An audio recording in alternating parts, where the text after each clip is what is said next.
ఆంధ్రాలో పరిశ్రమ పెడతాననొచ్చి ఎందుకు ఒరిస్సా వెళ్ళిపోయింది? అది గూడా మనకంటే తక్కువ బెనిఫిట్స్ ఇస్తున్న టాటాకి సంబంధించి మొన్ననే మనం ప్రస్తావించుకునే వాళ్ళ సాక్షి రాసుకొచ్చింది.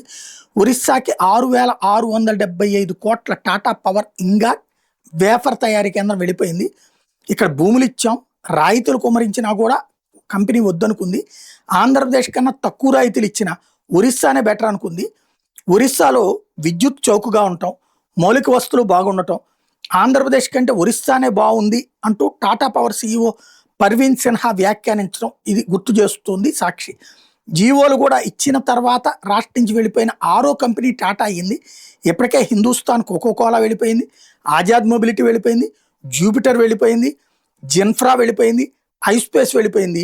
ఇలా వెళ్ళిపోయిన కంపెనీలు 12,890 కోట్ల పెట్టుబడుల్ని మానేసినట్టు.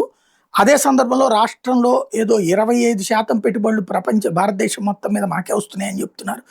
23 లక్షల కోట్లు అని చెప్తున్నారు. మొన్న పార్లమెంట్లో ప్రశ్నోత్తరాల సమయంలో వైసీపీ వాళ్ళు అడిగినప్పుడు చెప్పిన లెక్క ప్రకారం 6,962 కోట్లు మాత్రమే రాష్ట్రానికి పెట్టుబడులుగా వచ్చినాయి అన్నటువంటి విషయాన్ని ఈ సందర్భంగా గుర్తు చేస్తోంది సాక్షి.